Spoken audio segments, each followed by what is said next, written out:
경매와 공매를 포함한 부동산의 모든 것, 부동산의 요술램프, 부동산 알라딘입니다. 돈보다 사람을 생각합니다. 라는 경영이념으로 부동산 중개업을 하고 있습니다. 알찬 내용으로 찾아뵙겠습니다. 여러분의 많은 사랑 부탁합니다.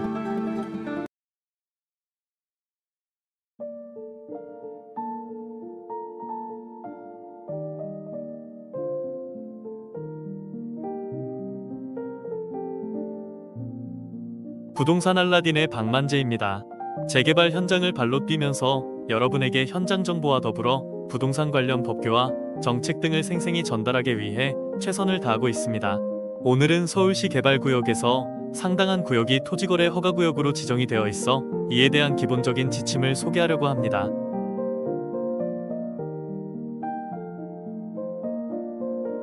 제가 있는 이곳은 마포구 아현1구역입니다. 이곳은 공공재개발 후보지로 지정되면서 토지거래 허가구역으로 지정이 되어 있습니다. 부동산 경기 침체와 금리 영향, 그리고 아현1구역의 사업성 등으로 거래는 많지 않은데 거기에다 토지거래 허가구역으로 지정되어 매수인이 토지거래 허가를 득하기가 쉽지 않아 전반적으로 거래는 저조한 상황입니다. 오늘은 아현1구역을 돌아보면서 아현1구역의 현장 모습과 함께 토지거래 허가 제도에 대한 전반적인 내용을 소개하려고 합니다. 서울시는 오세훈 시장 취임 이후 재개발과 재건축 등 정비사업을 적극적으로 추진하고 있습니다. 최근 6개월 기준으로 보면 재개발은 247개소, 재건축은 165개소, 소규모 정비사업은 278개소가 진행 중입니다. 또한 재건축, 재개발 신규 구역은 총 30개소로 이 중 23년에는 24개 구역, 24년에는 6개 구역이 추가되었고 모아타운, 가로주택 정비사업, 신속통합계획 등 주민들이 너도 나도 재개발을 하려고 혈안입니다. 서울시에서 재개발 구역이 아닌 곳을 찾아보기 힘들 정도로 재개발공화국이라 해도 틀린 말은 아닌 것 같습니다. 이제는 단독주택을 매입하거나 상가 건물을 매입 시 재개발 리스크를 신중하게 검토해야 하는 상황입니다.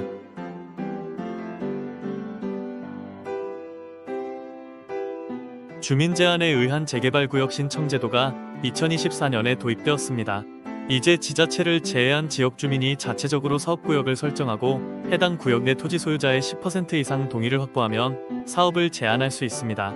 이러한 제도는 주민들이 직접 사업구역을 제한할 수 있어 지역 주민들의 의견이 반영되고 사업에 대한 참여가 확대되고 주민들이 제한한 구역은 공개적으로 공지되고 토지 소유자들의 동의 비율도 투명하게 공개되며 사업이 지연되는 경우 주민 제한을 통해 문제를 빠르게 해결할 수 있는 장점이 있는 반면에 무분별한 주민 제한에 따른 사업의 급속한 증가로 해당 지자체별로 시간이 더 소요될 수 있고 이러한 제도를 악용하여 투기 세력이 난무하여 실수요자보다 중간 마진을 챙기려는 투기 세력의 놀이터로 전략해가는 현실입니다.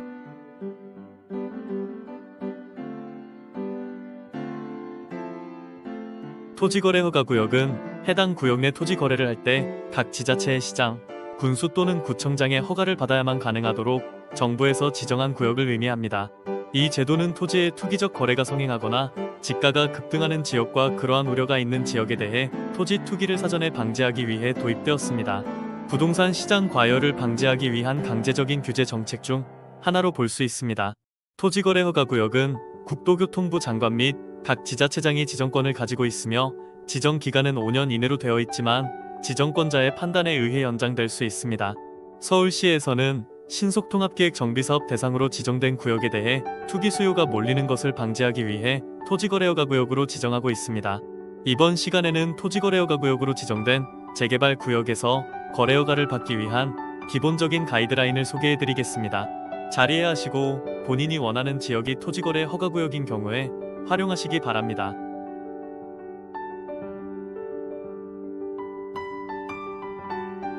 먼저 자기의 거주용 주택용지로 토지거래 계약 허가를 득하기 위한 조건은 다음과 같은 가이드라인을 준용합니다. 첫째, 서울특별시 및 그와 연접한 시군에 거주하는 무주택 세대주로서 자기의 거주용 주택용지를 취득하는 경우. 둘째, 서울특별시 및 그와 연접한 시군에 거주하지 아니하는 매수자로서 무주택 세대주인 경우 또는 이미 주택을 소유하고 있는 경우에는 당해 지역에 거주하여야 할 사유 또는 자기 거주용 토지 또는 주택을 추가적으로 취득하여야 하는 사유를 구체적 객관적으로 소명한 경우입니다. 이 부분은 조금 추상적인 면도 있습니다. 셋째는 서울특별시 및 그와 연접한 시군에 거주하는 매수자로서 이미 주택을 소유하고 있는 경우에는 둘째항의 소명 외에 기존 주택의 처리 계획인 매매, 임대 등의 계획서를 제출해야 합니다. 처리 계획을 제출했다고 100% 토지거래 허가를 받는 것은 아님을 유의하시기 바랍니다. 다음은 임대차가 있는 경우입니다.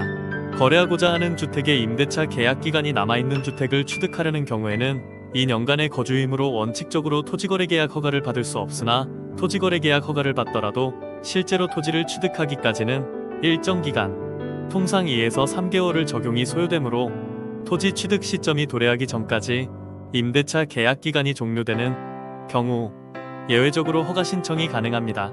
따라서 허가 신청 시 토지이용계획서에 작성한 잔금 납부일이 통상적인 계약 관행 기간 내인 약 2에서 3개월에 있고 신청인이 잔금 납부일까지 해당 임대차 계약이 만료됨을 객관적으로 소명하는 경우에는 허가를 받을 수 있습니다.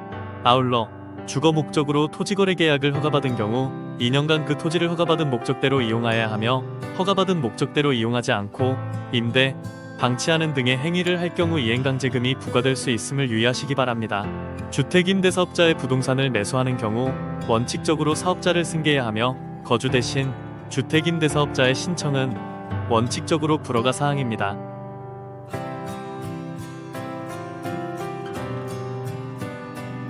또한 부동산 거래 신고 등에 관한 법률 제11조 제3항 규정에 의거 토지거래계약 허가를 신청할 때에는 토지이용계획을 제출하도록 되어 있으며 동이용계획서는 합법적인 토지이용을 근거로 하여야 할 것으로 당해 토지의 현실 이용 상황에 위반 건축물 등으로 불법사항이 있다면 거래 전에 합법적인 이용이 가능하도록 그 불법사항을 해소하거나 허가 신청 시 당해 토지이용계획의 토지의 이용 상황을 적법한 상태로 전환하는 조건 등으로 위반 건축물에 대한 허가가 가능함을 알려드립니다.